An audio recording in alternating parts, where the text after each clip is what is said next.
Eh bien bonjour, bonjour à tous. Je suis très heureuse, très honorée de modérer cette session finale pour mon baptême de feu à ces rencontres économiques d'Aix-en-Provence. On écoutera dans 1 heure environ la conclusion finale de ces 3 jours passionnants de réflexion et de débat par la voix de Jean-Hervé Lorenzi. Vous viendrez sur scène dans 1 heure à peu près pour faire le bilan de cette 18e année, de cette 18e édition et nous donner les recommandations du cercle pour l'année à venir. Mais avant, ultime moment de réflexion ce matin, le thème de l'ultime débat de ces rencontres est le suivant: quelle métamorphose pour la France? Et pour tenter de répondre à cette question difficile, le Cercle des économistes a sélectionné un panel de qualité que je vous présente tout de suite. Voici les participants. Qui mieux que le ministre de l'économie et des finances pourrait incarner les métamorphoses françaises? Il vient de présenter son projet de loi emblématique, la loi Pacte, qui vise à transformer les entreprises et à simplifier leur quotidien. Dans une autre vie, il a été candidat aux primaires de la droite. C'était il y a 1 an et demi, autrement dit une éternité en politique, sous le slogan « Le renouveau, c'est Bruno ».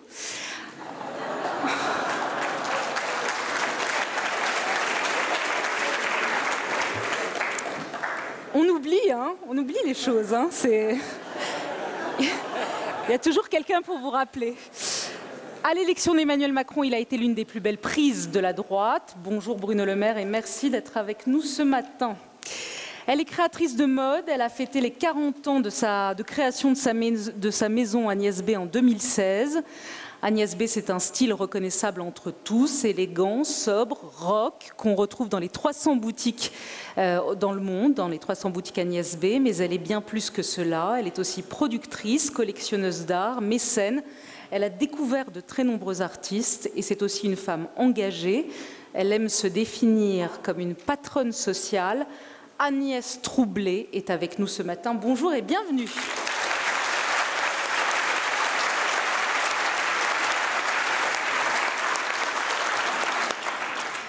Nous aurons également un regard américain sur la France. Il est président éméritus de Cisco, cette grande entreprise technologique mondialisée et puissante, où il est entré comme responsable des ventes en 1991 avant d'en prendre la tête 4 ans plus tard.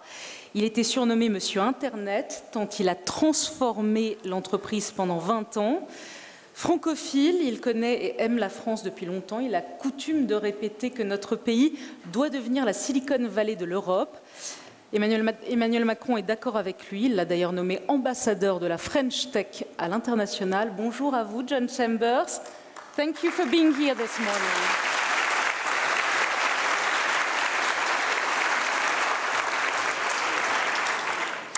On aura un regard américain ce matin, on aura aussi un regard allemand sur la France. Last but not least, il est le jeune patron d'un géant français, AXA. Enfin, je dis jeune parce que vous avez 45 ans. De nos jours, c'est plus très jeune. On est président à 40 ans, mais il est jeune. Jeune patron d'un géant français, AXA, le numéro 2 mondial de l'assurance, qu'il a considérablement redessiné et boosté depuis qu'il est arrivé à sa tête il y a moins de 2 ans. AXA, c'est aujourd'hui 107 millions de clients dans le monde et plus de 100 milliards d'euros de chiffre d'affaires. Bonjour Thomas Buberl et merci d'être avec nous ce matin.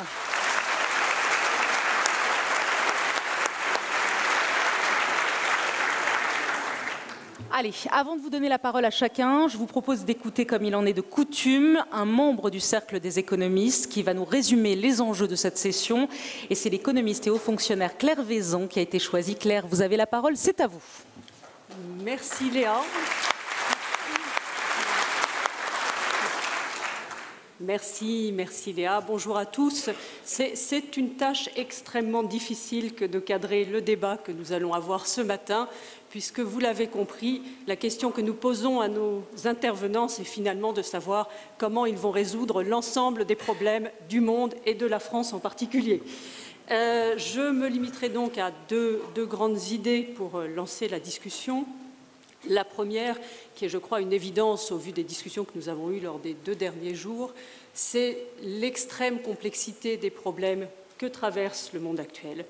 Extrême complexité au niveau environnemental, extrême complexité en matière sociale, Grande difficulté aussi à permettre à la fois l'innovation technologique, qui est facteur de progrès, de croissance, et en même temps de se garder contre des problèmes éthiques, voire des menaces pour le fonctionnement de nos démocraties qui peuvent l'accompagner. Très grande diversité de questions qui, de manière évidente, appellent des réponses qui vont bien au-delà du cadre national. Donc c'est mon premier point. Nous sommes dans un monde qui a plus que jamais besoin d'une capacité d'agir au niveau international. Et cette capacité d'agir au niveau international, elle est aujourd'hui menacée par le comportement de certains grands acteurs, au moins un, mais peut-être un peu plus. Donc premier point, comment, dans ce contexte qui nécessite des réponses internationales, trouver ensemble le besoin, la capacité à dialoguer et à renouer des alliances sous des formes nouvelles. Quel doit être le rôle de l'Europe en la matière? Notre conviction au Cercle des économistes, sans déflorer la suite, c'est que l'Europe a un rôle particulier à jouer sur ce premier point. Deuxième grand axe qui est français, mais pas seulement, nous avons dans beaucoup de nos pays des déchirements internes. Ces déchirements internes mettent en évidence le besoin de retrouver dans chacun de nos pays la capacité à adhérer à des projets communs, à faire société, à assurer une cohésion sociale, faute de quoi, on le voit, les différents pays versent dans des tentations nationalistes, protectionnistes, qui rendent impossible la recherche de solutions en commun.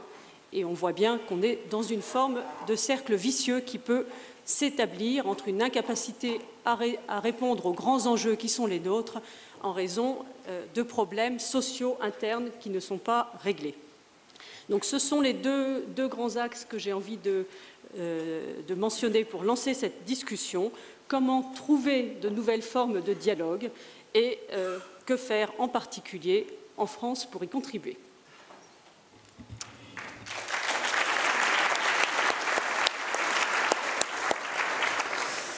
Merci à vous, Claire. En ces temps troublés, vous les avez bien dessinés, où l'incertitude se mêle à l'inquiétude, où les colères grondent, où tous les fondamentaux de la gouvernance internationale, tels qu'on les a appris après la Deuxième Guerre mondiale, semblent disparaître, remplacés par de nouveaux paradigmes qu'on a du mal à comprendre et dont on n'a pas encore les logiciels.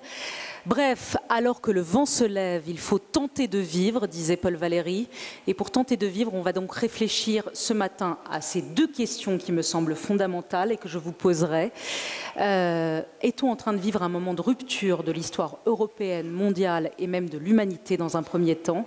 Et puis la France dans tout ça, est-elle suffisamment préparée ou est-elle trop seule pour affronter les tourments du monde? Enfin, à la fin du débat, après les questions, je vous demanderai, chacun d'entre vous, de me dire quels sont les mots, selon vous, les mots qui marqueront les débats dans les années à venir. Voilà, pour commencer, pouvez-vous nous dire chacun, en quelques mots, quels sont à vos yeux les défis pour le monde et quelles sont vos recommandations pour la France? Vous êtes tenu de ne pas trop nous déprimer ce matin. Monsieur le ministre de l'Économie et des Finances, vous avez la parole. Merci Léa. Je ne suis pas là pour vous déprimer, je suis là pour vous enthousiasmer et vous montrer que la France a tous les atouts pour réussir dans un monde qui est effectivement un monde de rupture. Et je pense que la première exigence que nous avons, nous tous, les responsables politiques, économiques, puis les jeunes étudiants qui sont ici, c'est d'être lucides sur les métamorphoses mondiales auxquelles nous sommes confrontés. J'en vois trois principales. La première, c'est que nous sommes passés d'une mondialisation ouverte à une mondialisation nationaliste, avec des États qui reprennent la main sur la mondialisation, qui ont des comportements parfois agressifs et qui défendent leurs intérêts avec une fermeté totale. On le voit notamment sur la question du commerce. La question n'est pas de savoir s'il y aura ou non une guerre commerciale. La guerre commerciale a déjà commencé. On le voit sur la question de la fiscalité, avec les transformations fiscales américaines qui visent à rapatrier aux États-Unis des actifs, des entreprises qui autrefois étaient en dehors des États-Unis. Et il faut que la France et les États européens soient lucides là-dessus. Dans cette mondialisation nationaliste, il faut que les États européens fassent bloc. Parce que ce que veulent nos partenaires ou nos adversaires, c'est nous diviser. Ce que veulent les États-Unis, c'est diviser la France et l'Allemagne sur la question du commerce. Ce que veut la Chine, c'est diviser l'Europe, non pas entre le Nord et le Sud, ça n'est pas la bonne division, mais entre l'Est et l'Ouest, en travaillant à 16 États européens de l'Est avec la Chine. Dans cette mondialisation nationaliste, l'Europe doit faire bloc et se présenter comme un continent cohérent. La deuxième rupture, c'est celle d'une innovation ouverte vers une innovation confiscatoire. Confisquée par des géants du digital, des géants numériques, qui ont désormais la taille, la puissance des États. Quand vous regardez la capitalisation boursière de Google, 840 milliards de dollars. Une capacité d'investissement dans tous les domaines, d'innovation dans tous les secteurs, y compris dans le séquençage du génome. Une capacité demain à avoir leur propre monnaie distincte de la monnaie des États. Face à cette innovation confiscatoire, il est temps là aussi que la France, que l'Europe prennent les mesures nécessaires pour défendre sa propre capacité d'innovation. Enfin, la troisième rupture, je ne serai pas long là-dessus, on est plus loin des questions économiques, c'est évidemment les flux migratoires sans précédent qui demandent à redéfinir et à défendre les frontières extérieures de l'Union européenne.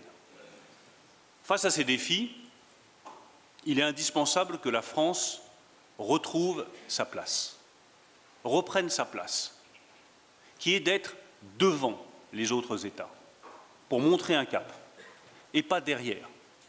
Et j'ai la conviction profonde que c'est exactement ce que nous sommes en train de faire depuis un an avec le Président de la République, avec le Premier ministre que vous avez entendu hier. Nous redonnons à la France un cap et nous redonnons à notre politique économique et financière une cohérence qu'elle avait perdue. Alors oui, ça demande d'assumer parfois des décisions qui sont un peu difficiles. Oui, on ne voit pas toujours cette cohérence tout de suite. Mais il y a un cap et il y a une cohérence. Le cap, c'est de faire de la France une grande nation d'innovation, capable de réduire les inégalités et de donner sa chance à chacun. Ça nous amène à engager 3 métamorphoses profondes dans le modèle économique et social français. Et nous sommes au cœur de ces métamorphoses. Et comme toujours, quand on est au milieu du gué, c'est là que les courants sont les plus difficiles, c'est là que les courants sont les plus violents, et c'est là qu'il faut persévérer dans son cap et persévérer dans sa cohérence. La première métamorphose, c'est que nous voulons traiter les problèmes à la racine. Nous refusons cette solution de facilité qui consiste à se reposer uniquement sur une politique de redistribution au lieu de traiter les problèmes à la racine. Si vous retirez tous les revenus de redistribution et que vous regardez la situation de la France, nous restons un des pays les plus inégalitaires de l'OCDE. Nous arrivons à rétablir l'égalité uniquement parce que nous redistribuons massivement des richesses. Eh bien, avec le Président de la République et avec Édouard Philippe, notre volonté, c'est de traiter les problèmes à la racine et de rétablir l'égalité des chances dès le début et pas uniquement par de la redistribution. Ça suppose de s'attaquer aux problèmes de l'éducation. C'est ce que fait Jean-Michel Blanquer, notamment sur le primaire, avec une politique très volontariste dès le primaire. C'est ce que nous faisons en termes de formation et de qualification, pour qu'enfin on trouve en France des formations et des qualifications dont on a besoin. Enfin, est-ce qu'on peut accepter dans un pays qui a plus de 3 millions de chômeurs de rencontrer, comme je le fais tous les jours, des industriels, des entrepreneurs qui cherchent désespérément des chauffeurs routiers, des conducteurs, des soudeurs, des chaudronniers et qui ne les trouvent pas parce que nous n'avons pas été capables d'avoir une politique de formation qui crée les compétences dont nos entreprises ont besoin. C'est ça, traiter les problèmes à la racine. Moi, je refuse que notre pays ne soit pas un pays d'égalité. Et je refuse que l'égalité soit construite uniquement par la redistribution, alors qu'elle doit être construite par une politique éducative, de formation et de qualification qui donne réellement sa chance à chacun. La deuxième métamorphose, c'est celle qui consiste à transformer notre outil économique en profondeur. Avec là aussi un objectif qui est clair, nous devons être la grande nation d'innovation en Europe. Tout ce que nous avons fait sur la fiscalité en novembre et décembre 2017, avec le projet de loi de finances, a été la première étape de cette politique cohérente pour faire de la nation française une terre d'innovation. Si vous voulez innover, il faut du capital. Et si le capital est trop cher, vous ne pouvez pas innover.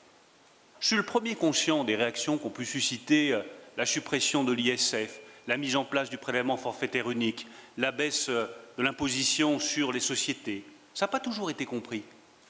Mais la raison pour laquelle nous avons voulu cela avec le président de la République, c'est que nous voulons un capital moins cher pour des entreprises qui innovent davantage. N'importe quelle PME qui veut se digitaliser a besoin d'argent. N'importe quelle PME qui veut se robotiser a besoin d'acheter ses robots, ils coûtent cher, on a besoin de capital. Les chiffres sont sans appel. Nous devons rattraper notre retard dans ce domaine. Il y a aujourd'hui 182 robots pour 10 000 salariés de l'industrie manufacturière en France. Il y en a 186 en Belgique, pour 10 000 salariés de l'industrie manufacturière. Il y en a 190 en Italie. Et il y en a 340 en Allemagne. Il est temps que nous donnions à nos PME les moyens d'avoir le capital dont elles ont besoin pour investir, innover, grandir, réussir et exporter. La deuxième étape, ce sera ce que nous allons proposer dans Pacte, qui aura justement vocation à permettre aux PME de se développer et d'innover davantage, en réglant le problème des seuils sociaux qui empêchent nos PME d'embaucher, en développant une épargne salariale et une épargne retraite qui va donner des outils de financement à nos PME, en mettant en place un fonds pour l'innovation de rupture, 10 milliards d'euros, des cessions d'actifs. Pourquoi est-ce que nous cédons les actifs dans ADP, dans Engie ou dans la Française des Jeux? D'abord parce que ces entreprises se portent bien, que ADP a remarquablement réussi, que les salariés d'ADP ont remarquablement réussi et que du coup, nous avons une entreprise qui a de la valeur. C'est parce que ADP a aujourd'hui de la valeur qu'il faut que les moyens que l'État a mis dans ADP soient remis au service de l'innovation et du financement de l'innovation de rupture. 10 milliards d'euros pour financer la recherche sur l'intelligence artificielle, sur les batteries, sur l'énergie renouvelable, sur le stockage de l'énergie renouvelable. Nous voulons préparer l'avenir des Français. Nous voulons penser la France de demain et nous donner les moyens de financer ces innovations que tous les autres continents ont commencé à faire. La troisième métamorphose, c'est celle qui doit nous permettre de retrouver notre place en Europe. La place d'une nation qui propose, d'une nation qui avance, d'une nation qui fait bouger les choses dans une Europe qui est menacée comme jamais par la montée des populismes. Nous avons cette responsabilité-là. Et je vous le dis comme responsable politique, il n'y a pas un matin où je me lève sans me dire que face à la montée des populismes, la responsabilité de la France, du gouvernement français, de cette majorité, c'est d'être sans cesse une force de proposition qui montre à tous les peuples européens que nous sommes capables de changer les choses et de prendre des décisions devant lesquelles nous avons reculé depuis des années. C'est vrai sur le commerce. Je vous le disais, la guerre commerciale, elle a déjà démarré. Comment est-ce que nous réagissons? Est-ce que chacun va défendre ses intérêts personnels tout seul dans son coin? Ou est-ce que nous sommes capables, nous, Européens, de faire face à Donald Trump et à son administration en lui disant « Vous nous attaquez, nous réagissons ». Vous nous attaquez à nouveau et vous augmentez à nouveau les tarifs, par exemple sur l'automobile, sachez que nous réagirons.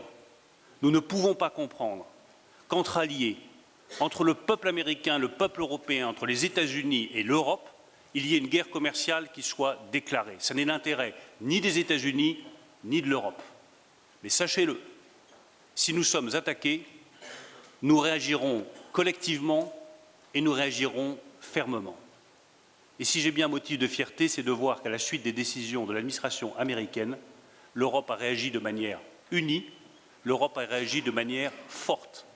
Et si demain il devait y avoir à nouveau une augmentation de tarifs sur d'autres secteurs économiques, comme par exemple l'industrie automobile, notre réaction devra à nouveau être unie, forte, pour faire comprendre que l'Europe est aussi une puissance économique souveraine. Et c'est la nation française qui doit donner l'exemple.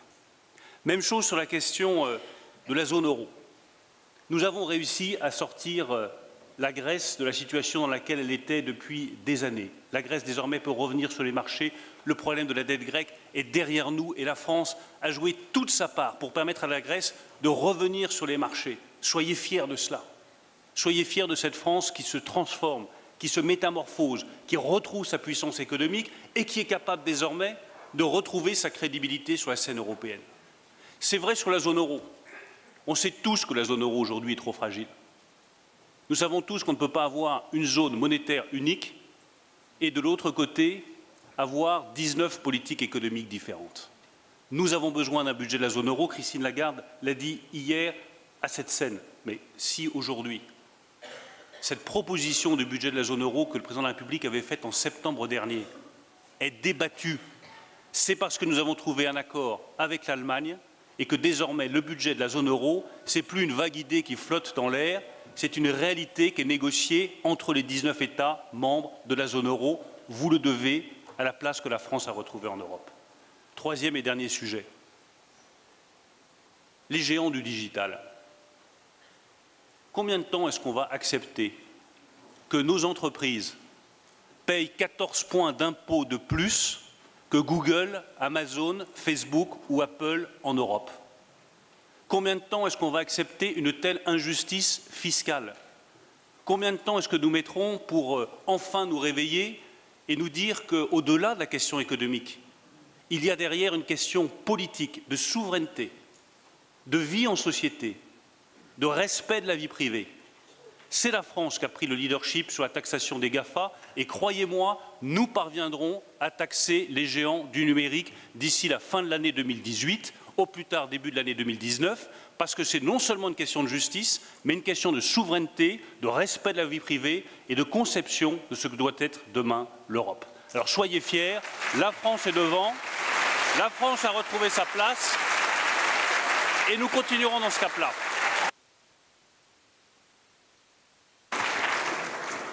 Merci, Monsieur le Ministre. Vous avez légèrement dépassé le temps imparti. Si légèrement que je ne vais pas le mentionner, mais quand même. De ce point de vue-là, je suis un vrai homme politique et le renouveau, ça n'est pas tout à fait Bruno. Voilà, c'est un peu ancien monde, vous avez raison. On a très envie d'entendre la réponse sur ce que vous avez dit, notamment sur la guerre économique avec les États-Unis qui veulent diviser la France et l'Allemagne sur cette question-là. J'ai très envie d'entendre évidemment John Chambers dans un instant, mais peut-être pour compléter ce que vous disiez, Monsieur le ministre de l'économie, peut-être qu'on va donner la parole à ce regard allemand d'abord, avant que vous répondiez. Alors vous allez être forcément un peu mis en accusation, Monsieur Chambers, parce que vous êtes l'Américain du panel, mais peut-être que une deuxième salve attendue donc par l'Allemagne en bout de table. On va d'abord écouter Thomas Böberl qui va avoir la gentillesse d'être un petit peu moins long que le ministre et ensuite on vous donnera la parole. Merci. Je vais aborder ce sujet de la métamorphose comme non français dans le sens français, le sens du sujet. Une métamorphose, c'est le passage d'un état à l'autre. Mais si je vois c'est ce qui se passe autour de nous, j'étais étonné par ce titre, parce qu'on doit parler plus des bouleversements. Qui a pensé, il y a 10 ans, que le libre-échange est mis en question? Qui a pensé que le mutualisme est mis en question? Et quand je suis parti de l'Allemagne il y a 2 ans, mes confrères m'ont dit, écoute, qu'est-ce que tu fais là? Quitter le pays le plus stable en Europe. Aujourd'hui, nous sommes ailleurs. Et je vois et dois constater que la France, aujourd'hui, a complètement bouleversé, mais est dans un état de singularité. Singularité dans le sens que c'est un des seuls pays qui pousse les choix politiques en faveur de l'Europe. Et je dois féliciter Bruno Le Maire d'avoir vraiment fait ce budget de zone euro. Comme Allemand, je sais, c'est difficile pour les Allemands. Félicitations.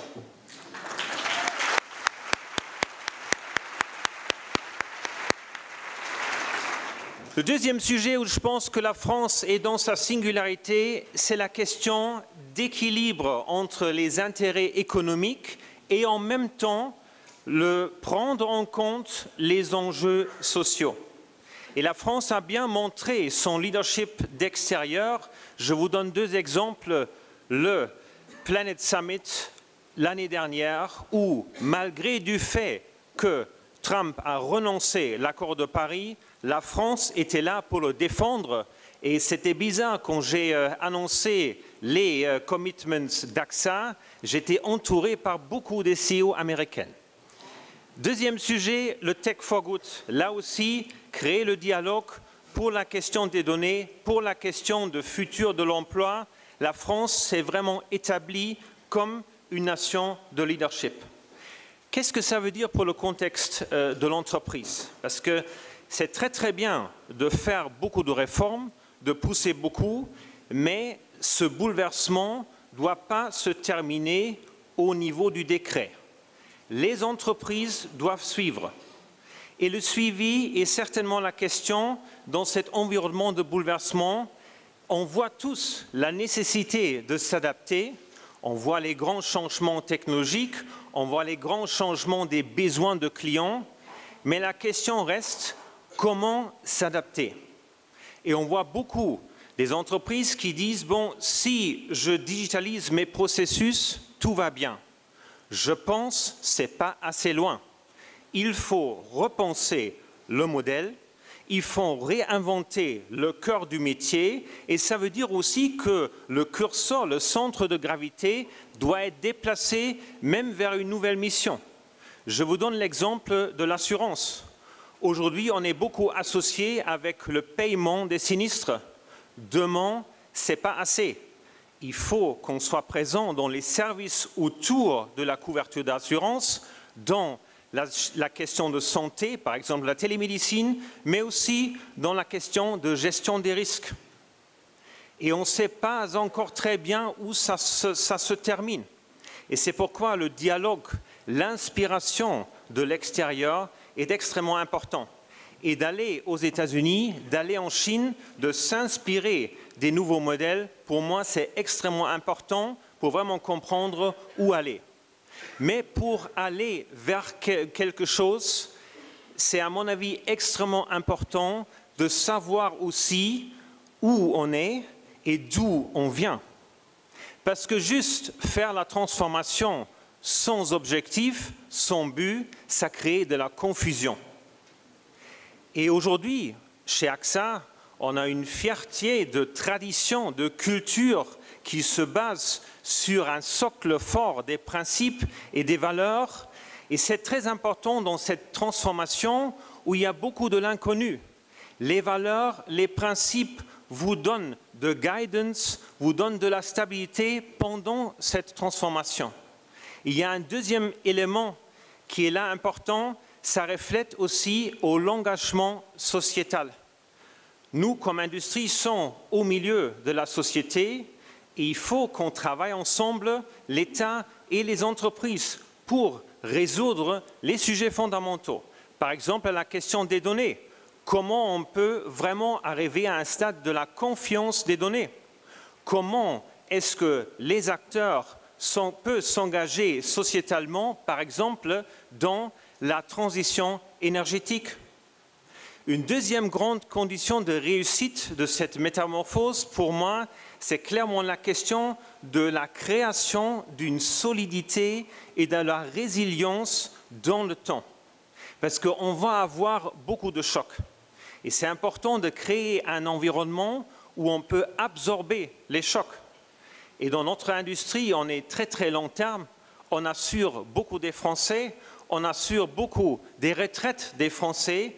Et c'est extrêmement important que tout le monde ait cette confiance. Mais cette confiance est aussi à l'interne.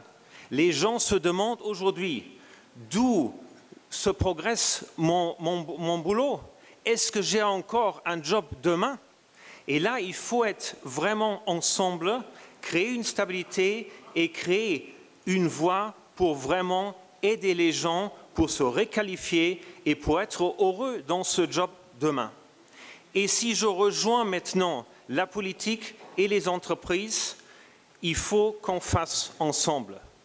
La notion de dialogue social, la notion du dialogue politique va avoir une dimension très différente. Et si on regarde l'Europe, aujourd'hui, on a menacé, à cause de grands bouleversements autour de moi, mais ça menace aussi notre modèle normatif, notre modèle social et notre modèle éthique. Et on ne peut pas tolérer que ce modèle est mis en question. Et c'est pourquoi parler ensemble, parler avec une voix et parler plus fort, à mon avis, c'est ce qu'il faut faire. Et l'Europe de futur, à mon avis, ce n'est pas une Europe de bureaucratie et de la technicalité. C'est une Europe, premièrement, où on redonne de la confiance aux citoyens européens, où on réinvente le narratif européen. Deuxièmement, c'est une Europe des petits pas. Il faut montrer des sujets très concrets et on a plein d'exemples. La transition énergétique, la question de l'emploi. Il faut qu'on travaille, qu'on montre des réussites l'un après l'autre. Et c'est après important qu'on le fait ensemble. Pour moi, les entreprises et la politique sont les acteurs de demain. Il faut aller ensemble et il ne faut jamais oublier qui on est et d'où on vient. Merci.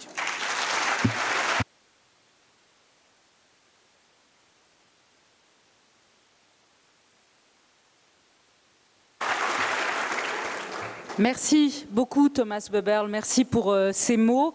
Évidemment, j'ai envie de faire réagir Agnès Troublé à la question du modèle. Vos mots sont très forts ce matin. Vous dites qu'il ne faut pas remettre en cause le modèle social et le modèle éthique, il faut parler fort. Évidemment, Agnès, j'ai envie de vous entendre sur ça, mais d'abord, je reviens à John Chambers. Je fais parler les femmes en dernier, c'est pas ma coutume, pardonnez-moi, mais parce que les mots du ministre de l'économie ont été très forts. Alors évidemment, vous n'êtes pas l'envoyé spécial de Donald Trump ici, mais quand même, la guerre économique que mène votre président, le président américain, qui, selon le ministre français de l'économie, veut diviser la France et l'Allemagne. Qu'avez-vous à nous dire ce matin? John Chambers, c'est à vous.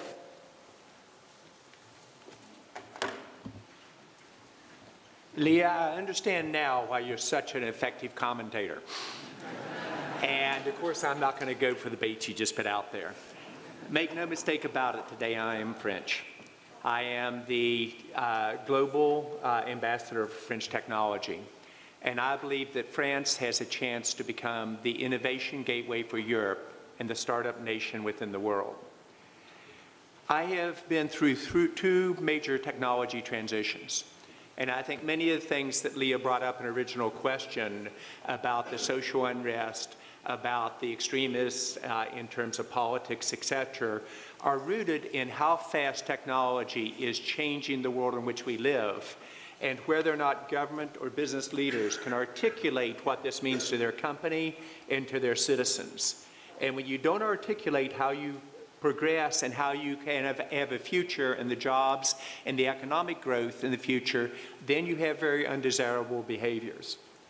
I had the honor in the mid-1990s to be at the White House with President Clinton as the business representative when he outlined the Internet era in the US and for the world. And at that time, I was scared to death as a young speaker, but he outlined how this would change the US and if we led, the economic benefits that could happen. Much like today in the digital world, there was a lot of uncertainty, what's going to happen to my job, etc. But he got the business community, the citizens, inclusive across the country to believe in this. And the results were amazing. 22.5 million jobs during the 90s created. 24% growth in real per capita household income, the last time America got a raise, and 34% growth in GDP in the same time period. We're seeing the same thing in the digital era.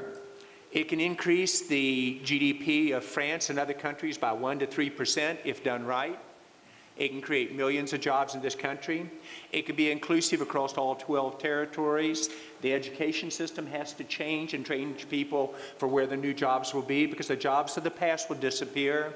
Large companies in total in France and around the world will actually decrease headcount over the next decade because of artificial intelligence, digitization, etc. So it's so important we become an innovation engine, both in the companies in France, but also the startup community. It's a time period where you disrupt or you get disrupted. Continuing to do the right thing for too long is a message for failure. But there's no entitlement. And you might think, well, John, you're from the US, therefore you believe the US will win this digital era. Not necessarily true at all.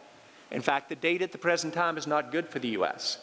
The US, for the first time in our history, is not in the top 10 most innovative countries in the world, according to the Bloomberg Index. We're number 11, and France is ahead of us at number 9. During the 1990s that I talked about, in the mid-90s, the height of your engine is how many new IPOs do you present and jobs do you create. And that occurred on the New York Stock Exchange and the NASDAQ at about 750 companies going public in the mid-90s. Today, we're only going to take a little bit over 200 public this year. We're at a 40-year low in terms of startups. We used to be the engine for unicorns. Those are the companies that have $1 billion private marketization. 61% of the unicorns in the world just 4 years ago were US. Do you know what it is today? 41%. So it's a time period of change. And it's one that it isn't a zero-sum game. I think if done right, and I'd like to see government leaders discuss behind the scenes how do we solve issues, as opposed to in the public arena where emotions tend to get tied into it. And if you watch France and the transitions going here, let me share the data with you. I got calls from some of my French friends over 4 years ago.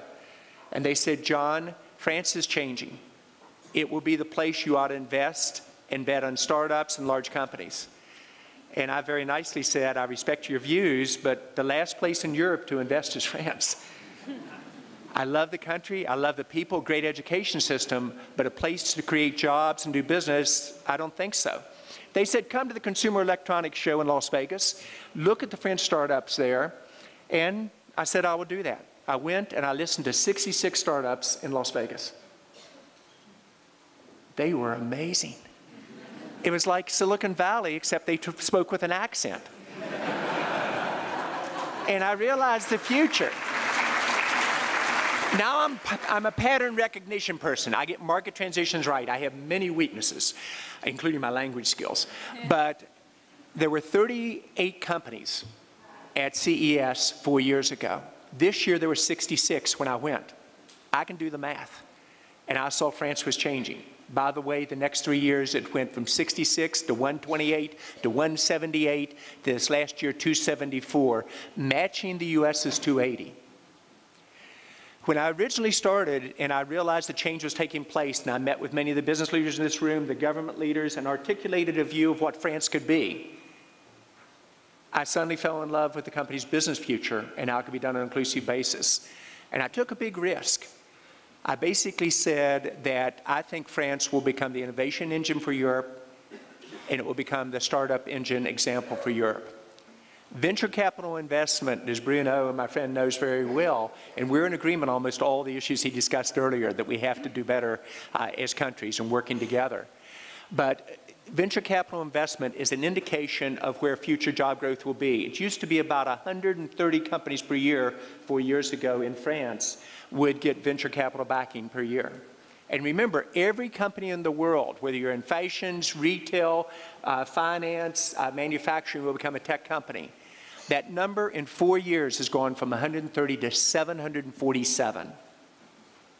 You're seeing dramatic revolutionary change here. And business leaders around the world are seeing the implications of it. It used to be, many of my counterparts, when I first said bet on France will be the next best thing, they said, John, you get transitions right, but not this time. 85% of the business leaders, especially American business leaders, believe that France is now a good place to invest and grow your business. And that's according to the Bain survey and the American Chamber of Commerce survey. 85% because of the innovation policies of government and the transformations that are going on. 88% of these same leaders believe that France will lead in deep tech, i.e. digitization, versus the rest of Europe. So you understand now why I am the bull on France and why I'm honored to really be your champion on a global basis and in love with your startups. And if you look at what companies and countries will face, market transitions create an opportunity for you to get ahead or fall behind. There's never been a market transition occurring at the speed of this digitization. It will be 2 to 3 times the speed of the internet changes, which means governments and large businesses and startups alike have to move at a pace we were not designed for. In fact, we were often designed to go slower so we didn't run off the cliff. No longer an option. And the leaders of business, whether it's Thomas within his organization or the American business leaders or the country leaders around the world, have to articulate a vision for what does this technology change mean to them? And why is this going to be a benefit to the country? And why does this benefit each citizen? And the same thing within the companies. You have to articulate that view so they understand your company has a future in this new world. And then you say, here are the steps, much like you're seeing President Macron do here in France and his team, to get us to this new world and the steps that need to be done. When I look at the future of France, I don't think it's ever been brighter. I think as you watch these changes that occurred, and if you want to watch another country going through tremendous change, look at India and President Modi. He has to create 1.2 million jobs a month in India. He's digitizing his country. And he teased me, he said, John, I always called you the ambassador for India. And I said, no, I'm the ambassador for France. But he is transforming that country at the highest speed. And just like occurs here in France, many times the media or others are critical of him. And there are ups and downs in this process. But if you watch what is occurring, he has transformed a country that will become the fastest growing GDP in the world, blowing right past China, will grow 7 to 10%, and will increase the average income doubling to their citizens every 6 to 7 years. So why do I believe in France? I believe in your country, your citizens, your young people, your education system, but I believe in this president and his vision of how this can change. So I think France is not back. I think France is leading in a way you've never done before. I think the future of Europe will depend upon how well France executes in innovation. And I think you will be the startup nation in Europe and potentially of the world. If you agree with everything I say, I've failed. Thank you.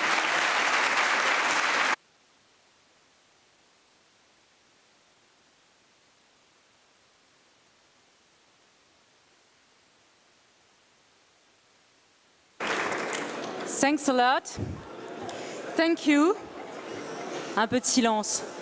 Thank you, Mr. Ambassador for France. Thank you for your optimistic message and for not answering my questions.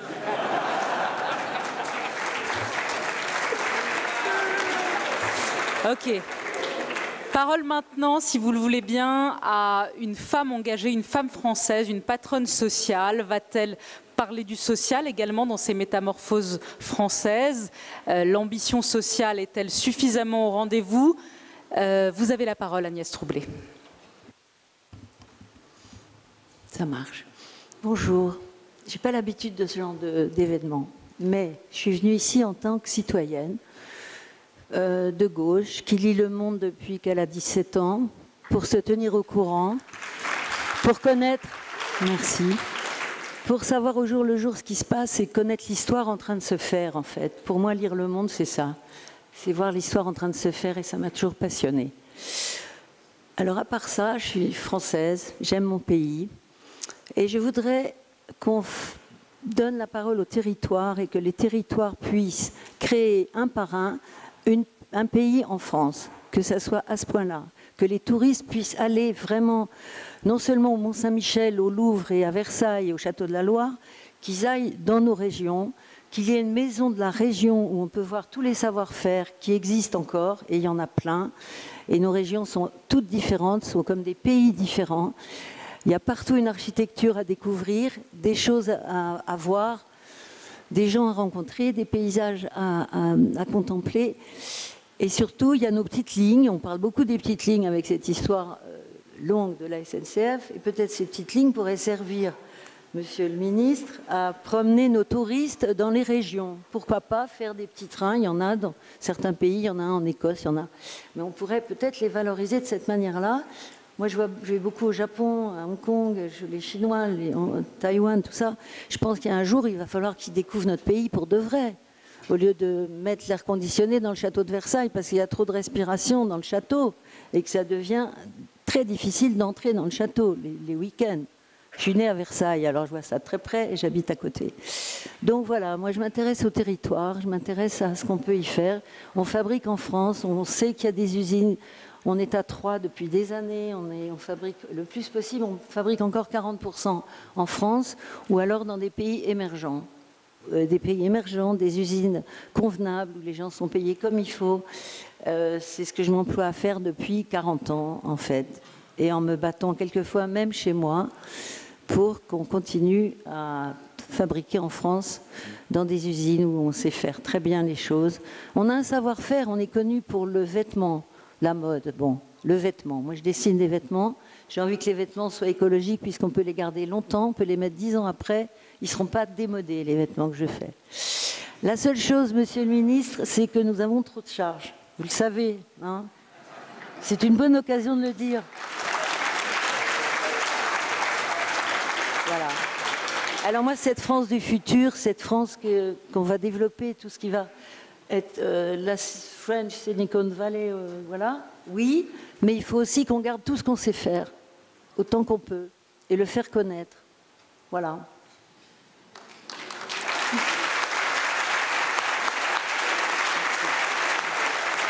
Merci Annette.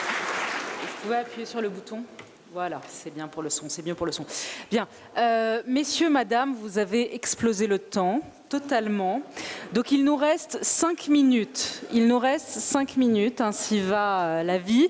Je pense que je voudrais vous faire réagir chacun les uns après les autres. Je pense qu'il faut prendre quelques questions de la salle s'il y en a, parce que c'est important d'interagir avec la salle. Et si vous pouviez répondre donc à cette question, dans le monde actuel, le monde est dangereux, le monde à venir est dangereux, a dit le Premier ministre à votre place, Bruno Le Maire, hier. Dans ce monde actuel qui est dangereux, qui nous semble incertain, qui nous semble flou, est-ce que la France est suffisamment capée? Et est-ce que vous avez dit, Monsieur le ministre, vous avez dit on n'a pas suffisamment bien expliqué notre politique. On se souvient de vous, moi j'étais pas là, mais on m'a raconté ici que ça avait beaucoup marqué les esprits quand vous aviez défendu, il y a 1 an, vous veniez d'être nommé, vous aviez défendu la mise en place de la suppression partielle de l'ISF très vite. Ça avait suscité un débat à l'intérieur du gouvernement, ça avait fait beaucoup parler. La mise en place de l'ISF s'est faite très vite, effectivement, au début de l'année. Et aujourd'hui, beaucoup de voix se font entendre pour dire que la jambe gauche n'est pas suffisamment là. Est-ce qu'elle n'est pas suffisamment là ou est-ce que vous n'arrivez pas suffisamment à l'expliquer? C'est la question que je voudrais vous poser. Et ensuite, je voudrais entendre... Voilà, on va sélectionner 3 ou 4 questions très rapidement. Je voudrais entendre la salle. Vous répondez peut-être, Bruno Le Maire. On prend les questions de la salle et puis ce sera la fin. Bruno Le Maire. D'abord, oui, le Premier ministre l'a dit, le monde devant lequel nous sommes est dangereux. Mais ce que montrent nos débats et ce qu'ont dit tous les intervenants, c'est que la France est forte, que nous sommes forts, que le peuple français est fort et que les générations qui viennent ici sont fortes, sont créatrices, sont ingénieuses, et que le génie français, qui est un génie de créativité, est ce qui va nous permettre de réussir dans le monde de demain. Et c'est quand même dommage, même si c'est un ami, que ce soit un ami américain qui soit obligé de nous dire « oui, vous êtes une grande nation et vous allez être demain les leaders en Europe et dans le monde ». Je préférerais que ce soit les Français qui le disent. Sur votre question, vous me dites « mais de gauche, de droite », moi je viens d'entendre quelqu'un pour lequel j'ai beaucoup de respect, Agnès B., qui me dit « je suis de gauche, mais je trouve que les charges sont trop élevées ».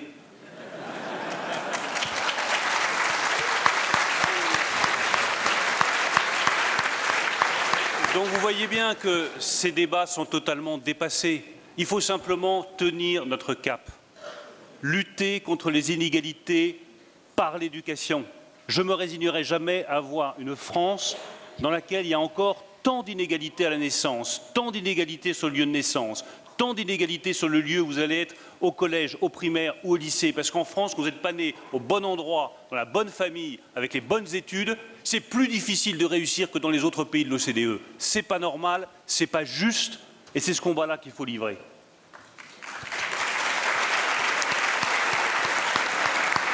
Et vous voyez, c'est un homme venu de la droite qui vous le dit. Je ne crois pas à cette division entre la gauche et la droite à un moment où la vraie ligne de fracture, elle est entre ceux qui veulent replier le pays, le recroqueviller façon papier japonais, l'enfermer, le diminuer, le rapetisser, jouer sur les peurs. C'est tellement facile de jouer sur les peurs. C'est tellement facile de jouer sur les craintes. C'est tellement facile de jouer sur le rejet de l'autre, parce qu'il n'a pas la même couleur de peau, parce qu'il n'a pas la même religion, parce qu'il n'a pas la même origine, parce qu'il n'a pas la même façon de s'exprimer que vous.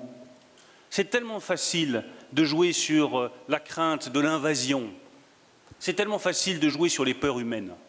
Mais c'est tellement plus difficile et tellement plus beau de jouer sur l'espoir, de jouer sur les talents de chacun, sur la capacité à reconnaître ces talents de chacun. C'est tellement plus beau de dire que la France, elle a tout pour réussir, qu'elle a son génie particulier qui lui permet d'être créatif, et que notre place n'est pas de nous replier sur une nation conçue de manière étroite, mais de rendre à la France son caractère européen et universel, parce que la fidélité à la France, c'est ça. Le thème aujourd'hui, c'est les métamorphoses. J'oublie pas mes études latines. Les métamorphoses, c'est Ovide. Il y a une magnifique phrase dans les métamorphoses d'Ovide qui est « Video meliora proboque, deteriora sequor ». Je vois les choses bonnes et je les approuve, mais je suis les mauvaises. Eh bien, je vous propose comme ligne de conduite pour les années à venir l'inverse de la phrase d'Ovide. Je vois les choses mauvaises et je les désapprouve, mais je suis les bonnes. Merci.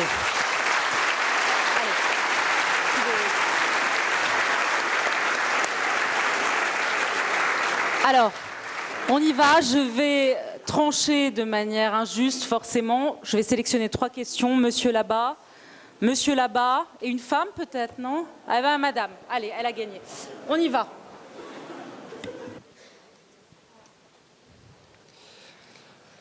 Bonjour à tous. Je voudrais revenir sur un thème qui est assez récurrent ici dans le cercle des économistes, qui a été les inégalités, qui ont été d'ailleurs parlées présentement à cette conférence, et notamment la lutte contre la pauvreté. Ici, je pense que tout le monde est d'accord pour dire que c'est par la formation que ça va passer et qu'elle est essentielle. Néanmoins, le temps de cette transition, pour que les racines prennent réellement son heurt, il faut une protection sociale qui soit forte. Dernièrement, il y a eu un rapport notamment du ministère de la Solidarité et de la Santé qui a émis l'idée que, par des chiffres, notamment, la France, normalement, sans redistribution, est à 24% de pauvreté. C'est énorme. Avec redistribution, on passe à 13,6% de pauvreté. C'est moins que la moyenne de l'Union européenne, qui est aux environs de 17%. On a donc un système qui est relativement efficace. Mais surtout, le chiffre qui est important, c'est que ce système-là, spécifique à la lutte contre la pauvreté, est de moins de 3% du PIB.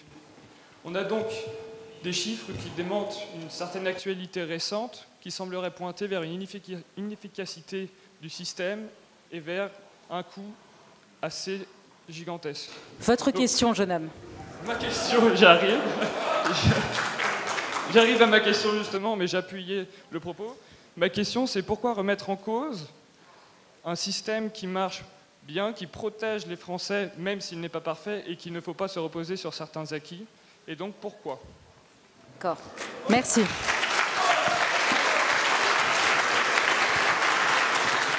La question est adressée, j'imagine, à Bruno Le Maire. Vous répondrez dans un instant. Monsieur, votre question, on écoute les 3 questions, et peut-être des questions aux autres intervenants également. On y va et vous répondrez. D'accord, ok.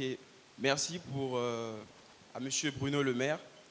J'ai admiré en fait sa présentation quand il a dit que les relations commerciales étaient une guerre et qu'elle était déjà déclarée et qu'entre la France et l'Europe, les États-Unis et l'Europe, et la guerre est déclarée et la France doit assumer son rôle de leader, tant au niveau européen qu'au niveau national. Et le théâtre qui s'est produit en fait sur le panel est vraiment illustratif de ce qui se passe dans le monde. Qu'est-ce que je veux dire par là?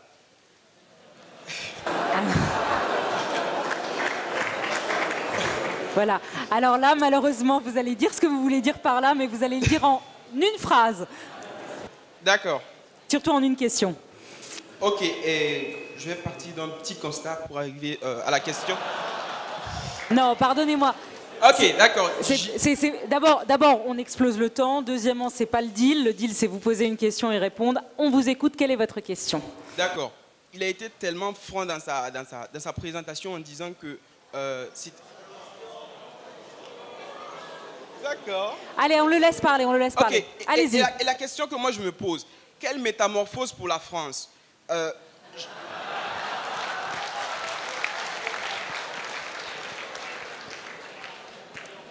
Alors, les applaudissements me prennent beaucoup de temps.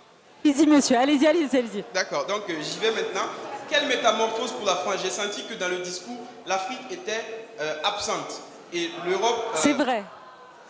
C'est vrai, c'est pas un discours qui rassemble. Et je le porte et je suis fier de le porter parce que c'est aussi ça, la démocratie, laisser l'autre s'exprimer. Même si on n'y croit pas, même si on pense qu'il raconte des bêtises. Ok, et là, comment cette franchise-là, comment on transpose cette franchise-là dans les relations entre la France et l'Afrique? Parce que la vulnérabilité des faibles nourrit la force en fait des géants. Et les États-Unis sont un géant et la France en fait ne veut pas être vulnérable face à elle. Et l'Afrique non plus ne veut pas être vulnérable face à la France. Et donc, il faut transposer ce discours de franchise-là dans les relations entre la France et l'Afrique. Vous êtes franc, c'est vrai, mais soyez franc jusqu'au bout. Vous présentez un visage à l'Europe, vous devez défendre. J'ai une proposition. Allez, on y va. Allez, madame. Ok. Guylaine Alain-Joigny, je suis présidente de Télémédecine sans frontières, l'Institut de Télémédecine. Alors, justement, sur l'Afrique, ne croyez-vous pas qu'il serait temps de lancer une force de solidarité Afrique-européenne pour déployer à distance non seulement la télémédecine, il n'y a pas de développement sans santé et éducation, il n'y a pas d'éducation et de santé sans développement, et faire en sorte qu'on peut faire du diagnostic à distance comme de l'éducation à distance pour que les gens soient heureux chez eux. Première proposition. Deuxième proposition au niveau de l'Europe. Ne croyez-vous pas qu'il est temps de faire une grande plateforme, un Airbus, des banques de données de santé au niveau de l'Europe en s'y mettant tous, ok ? Troisième proposition, et c'est la dernière, et c'est ma dernière question, que pensez-vous de faire en sorte qu'au niveau non seulement de la France, mais aussi au niveau de l'Europe, de faire en sorte, et je le demande surtout à M. Burbel qui a évoqué la télémédecine, de répondre à la question angoissante, mais qu'est-ce que j'ai n'importe où, dans n'importe quel endroit, à moins de 20 minutes. Merci, madame. Bien.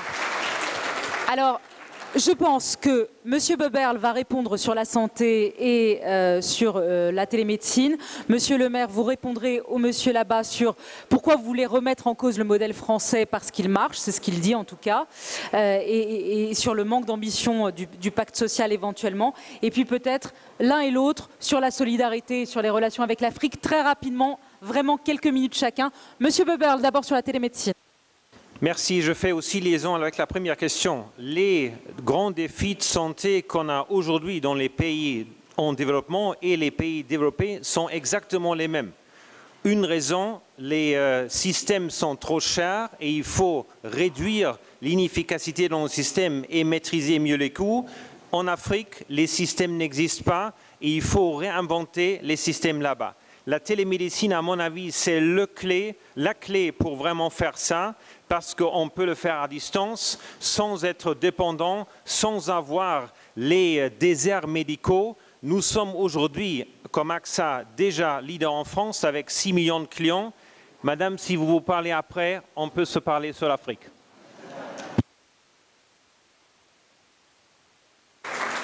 Bruno Le Maire. Je vais être très rapide parce que ma réponse elle est très simple. Nous voulons transformer le modèle français parce qu'il ne marche pas. Et là, j'ai un vrai point de désaccord avec vous. 3 millions de chômeurs depuis 30 ans. Des millions de pauvres depuis des années. L'incapacité à réduire les inégalités à la racine parce qu'on n'a pas transformé le modèle éducatif français. Alors certains veulent absolument conserver tel quel ce modèle dans un beau bocal avec plein de chloroforme dedans, c'est peut-être leur choix. Nous avons été élus avec Roland Lescure, que je vois au premier rang, le président de la Commission des affaires économiques de l'Assemblée nationale, avec Cédric Villani, que je vois tout au fond, parce que je vois son araignée qui brille dans le noir.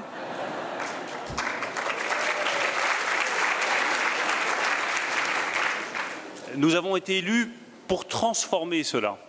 Là où je vous rejoins en revanche, c'est qu'effectivement, il faut être attentif dans ces moments de transition, parce qu'on voit bien que ça peut susciter des inquiétudes, des réactions, des incompréhensions auprès des Français.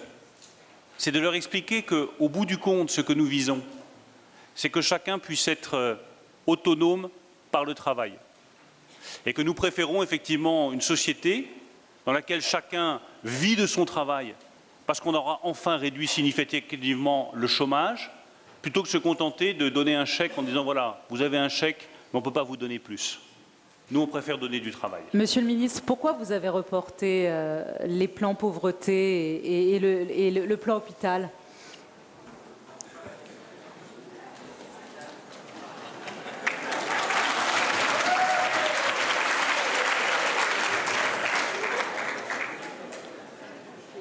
On a reporté le projet de loi sur la croissance et la transformation des entreprises, qui est la deuxième grande étape de la transformation économique après la première étape qui était la transformation fiscale.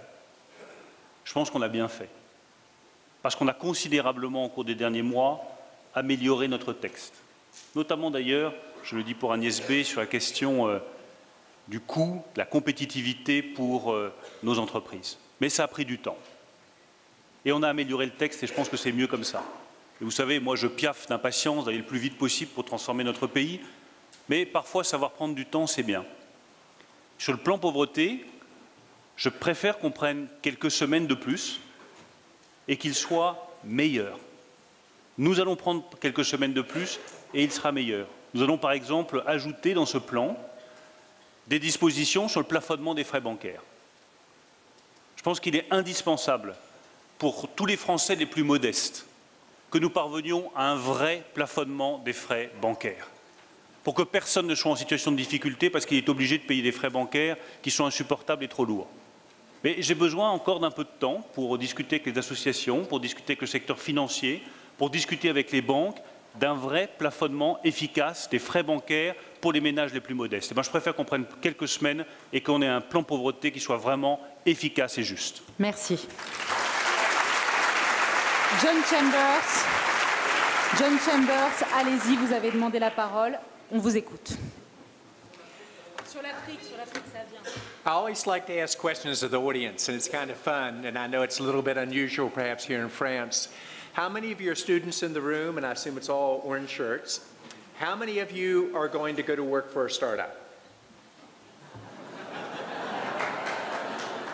Now, this is a problem because almost all job creation will come from startups, and this is also for our education system. How do we get people really ready for that? Because that's where the jobs will occur. Merci. Bien. Agnès, est-ce que vous avez quelques mots à dire sur l'Afrique ou Monsieur le ministre de l'économie? Je peux dire vive l'Afrique, moi. Vraiment.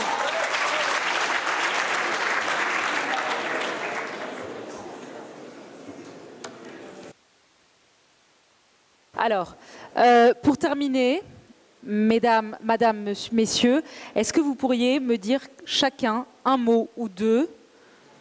Quels sont, selon vous, les mots qui compteront dans les années, dans les décennies à venir et qui marqueront le monde et qui définiront le monde? Monsieur Burbel.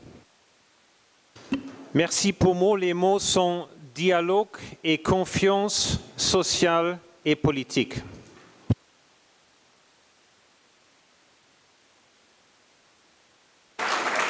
Monsieur le maire.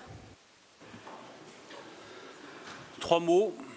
Le premier, c'est le leadership. Sale temps pour les limaçons.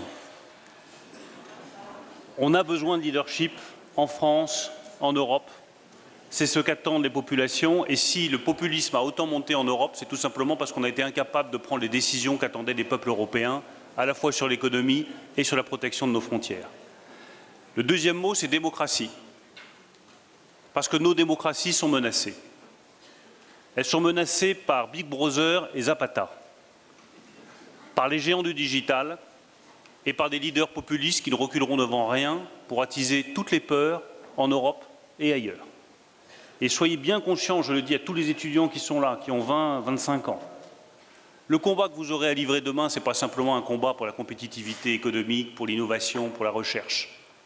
C'est un combat pour la préservation de la démocratie, menacée une fois encore par des attaques contre notre vie privée, contre nos données, contre ce que nous sommes, c'est Big Brother, et menacée par des leaders populistes qui ne reculeront devant aucune exagération, aucun mensonge, pour prendre le pouvoir.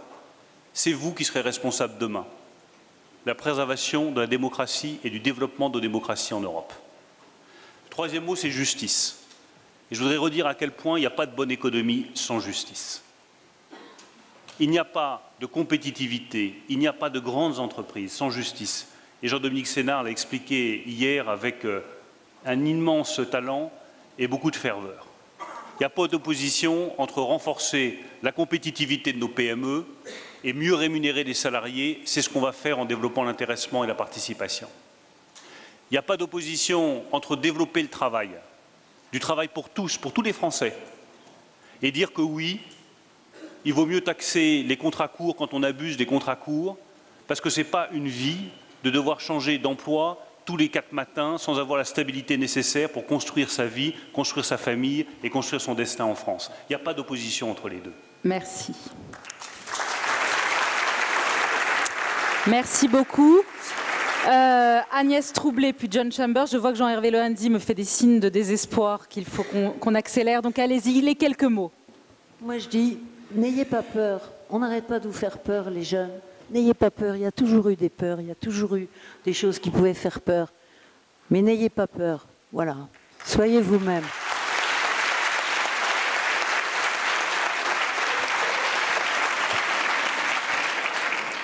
I think 3 key words. It's about innovation. It's about startup mentality, whether you're in a small company or a large company. And it's about inclusion of all people, geographies, gender, color of our skin, and religion. Those would be the 3 key words for me.